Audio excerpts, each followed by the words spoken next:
Jalissa, and we are in Olympia, Washington at the Evergreen State College campus. I'm getting my elementary education endorsement with hopes to continue on to the Master's in Teaching program. My boyfriend and I want to move to Portland or surrounding areas. We still want to be in the Pacific Northwest. We love it here. What I most appreciate about it is the nature element. So many animals, so many trees everywhere, green everywhere. I almost moved to Southern California, but it was too brown. I know that the people here in the Pacific Northwest are widely accepting of all walks of life. And me being a minority, I have very little occurrences with any issues with that. And your boyfriend, he attends here too?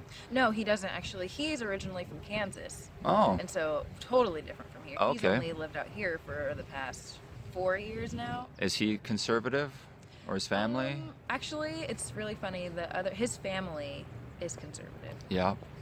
I would say a long history of the Midwest, the Bible Belt. Caucasian? Yes. Have you met them? I've talked to them over the phone, but Okay. I haven't been to Kansas and they haven't been here. I haven't met them. Okay. We've been together 2.5 years, just for context. Yeah, that's a while. Yeah, but he actually just told me the other day that he now considers himself a liberal. Oh, yeah? Yeah, just like 3 days ago.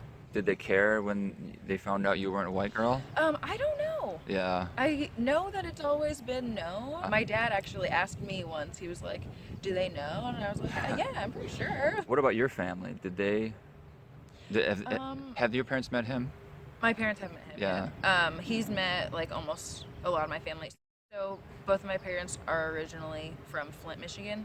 Oh. Totally different from here. My dad graduated from high school, but my mom didn't attend anything other higher than 8th grade. But my dad and I, like, he likes to know. He's up for an intellectual discussion, Yeah. huh? Yeah. Okay, he likes to know how I'm feeling. And with the recent events here at Evergreen, he would like watch on the news and then talk to me like, "What's going on? Like, what's happening?"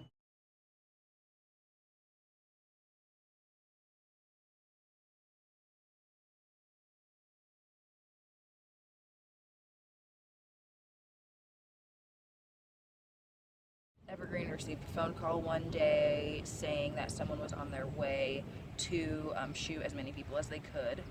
And so then we had an evacuation for 2 days, a Thursday and a Friday. Campus was closed. About a week later, there was protests in Portland. And those people, far right-wing parties, came up, called Evergreen, and let us know that they would be here protesting. They're right here in this they were area? right here in the Red Square. They think that Evergreeners are on a silver platter, or have been fed from a silver spoon their whole lives, and out of touch with reality. We don't understand that there are different viewpoints in the world, which is very interesting coming from Evergreen. Right. And just so many things that they thought we needed to learn. Did you I didn't learn anything. Did you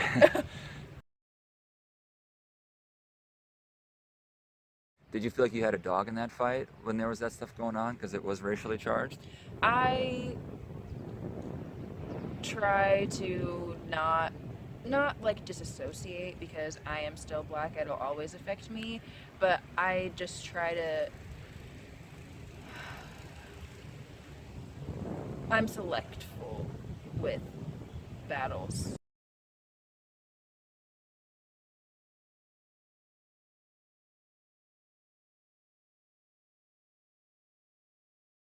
I don't know what he said in the email. I don't know why he wrote the email.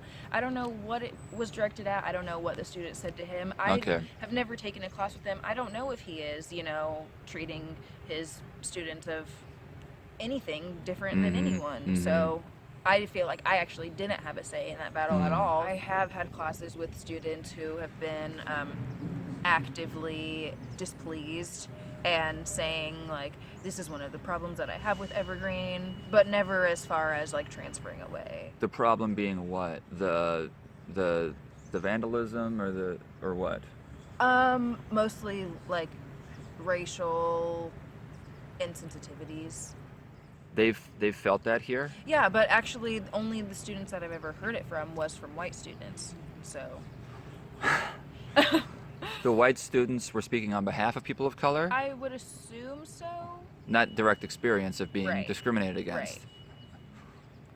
Do you see that sometimes, that the allies can be louder than the actual victims? Yeah, and I see that in both a positive and a negative light. Mm-hmm. Positive because thank you for being an ally, Mhm. but also like I can speak for myself.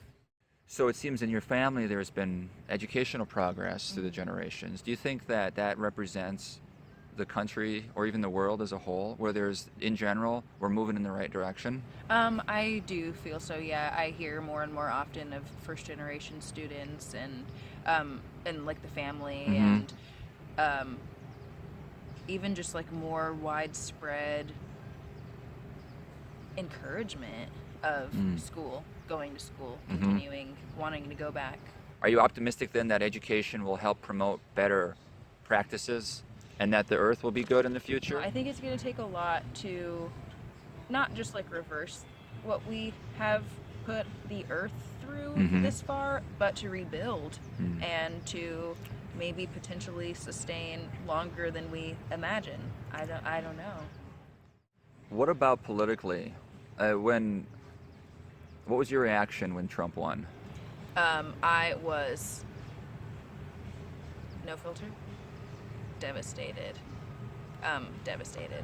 Like that hope, like when you're watching a movie and like everything is so stressful, but like the movie's not over yet, like something's gotta happen. Like And then you see the right. credits and you're like, no! Right, Yeah. exactly. So just that moment of suspense and then disappointment instead of fulfillment. I remember a couple of evenings to follow, my teacher just like came up to me and was like, hey, like how are you? You specifically? Yeah. Why you specifically? I don't know. But I was just like, I'm doing all right. Well, I think it was me, like probably because of my race and my gender. Even up until not very long ago, it's just like taboo to talk about. It is. What is taboo? Oh my God, I don't even say it like in my daily life. Like who is president right now? I don't talk about it. Oh, so you just like I just avoid it. just don't even completely talk in my life. it. Just don't go there. Yes. Yeah. When I moved to Tacoma, I was in a predominantly black neighborhood. Was it poorer than other neighborhoods? Mine was, yeah. Were there more crimes? I mean, besides your teenager vandalizing at school, I would say no. Okay.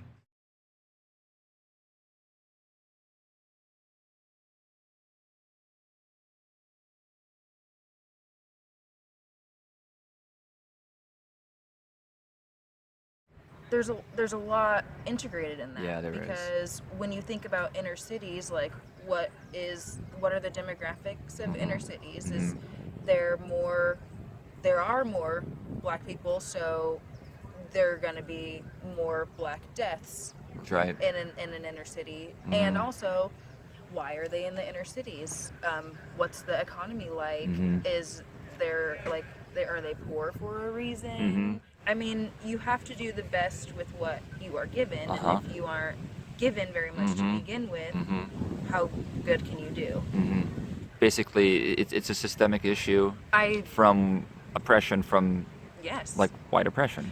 I would say so. If my rock bottom is literally like rock bottom, there's nothing left, and then when like your rock bottom, there's still like so far to fall. Right. Yeah, there's only. You may not have to resort to such extreme. Right.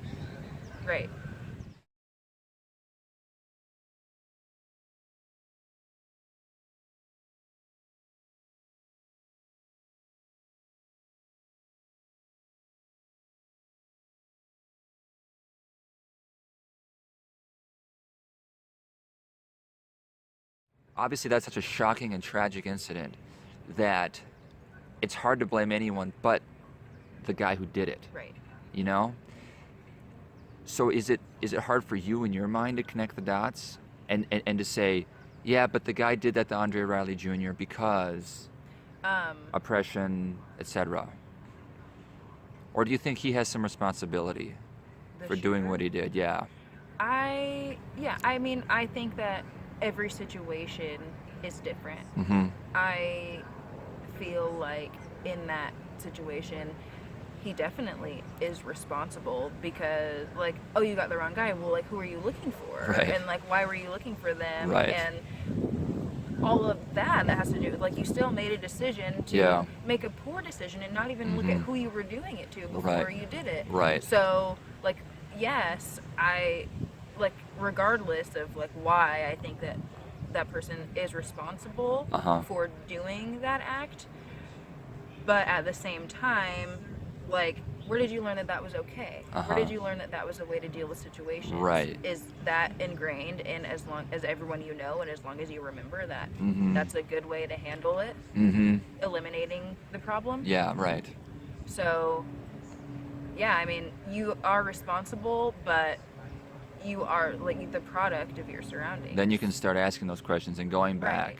and seeing how many dots you can keep going back, you know, because it is an intergenerational thing. Right. So it seems there's a blend there then in your mind between, the person who pulls the trigger is responsible, but there's also a system that promotes conditions that raises people like that. Right. You think that'd be a good summary?